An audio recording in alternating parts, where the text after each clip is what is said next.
bisadii jaajuuska ahayd ee sirdoonku qabtay waqtiyada qaar waxaa dhaca waxyaabo aan la aamini karin marka la joogo Latin America ama Koonfurta America, taas oo hoy iyo hoyaad u ah daraagiska, mukhaadaraadka, gaangiiska iyo maafiyada ugu waaweyn adduunka, kuwaas oo ay ka suurowdo inay isticmaalaan wax walba oo macquul ah si ay ugu fududaato badeecadooda inay gaadho meesha ay rabaan, sidoo kalena ay uga badbaadaan booliiska. Maanta waxaan idiin haynaa bisad ay qabteen booliiska waddanka Brazil waqti ay sii galaysay jeel ama xabsi ku yaala waddankaas, taas oo la rabay in loo adeegsado gaadhsiinta walxo mamnuuc ah maxaabiista ku xidhnay jeelkaas. Ka hor inta aanan gudagelin barnaamijka, like saar page-ka Somali Brothers, waxaad ka helaysaa waxyaabo badan oo aadan hore u maqal. Bisad ama mukulaal xabsi gashay wax lala yaabo waqtiyada qaar, laakiin tan waxay ka dhacday waddanka Brazil. Warbaahinta caalamka ayaa si weyn ula yaabtay kadib markii booliiska waddanka Brazil ay shaaciyeen in la xidhay bisad la sheegay inay u dhacday xabsi weyn oo dalkaasi ku yaala. Bisadan ayaa la sheegay in la qabtay kadib iyadoo isku dayaysa inay gudaha u gasho xabsiga ku yaala magaalada Arapiraca.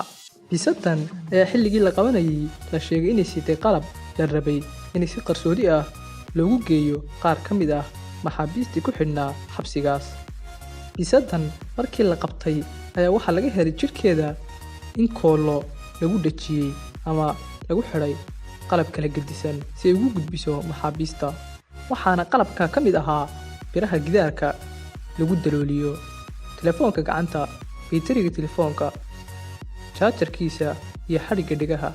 Afhayeen u hadlay ciidamada booliiska ee magaalada Arapiraca ayaa sheegay in bisad ama mukulaal la geeyey goob lagu xanaaneeyo xayawaanka kadib markii la qabtay, isla markaana ay adag tahay inay ogaadaan kooxdii soo adeegsatay bisadan, maadaama aysan hadli karin oo la ogaan karin cidda soo dhistay sheekadan cajiibka iyo inay adeegsato mukulaashan si ay qarsoodi ugu gasho jeelkan una gudbiso walxo mamnuuc ah.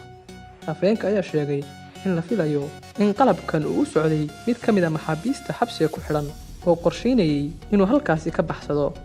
Xabsiga Arapiraca ay hadda ku xidhan yihiin maxaabiis gaadhaysa 263 maxaabiis ah, waxaase la isweydiinayaa sida bisadan loo soo tababaray inay u fuliso hawshan, taas oo jahwareerisay booliiska waddanka Brazil. Tani waa mid ka mid ah dhacdooyinka la yaabka leh aan soo bandhignay. Sidoo kale waxaan idin soo bandhigaynaa maalin walba dhacdooyin la yaab loo dhacay, qaar dhici doona iyo qaar hore u soo dhacay. Fadlan booqo dhigaaladii hore ee page-ka Somali Brothers. waad mahadsantahay.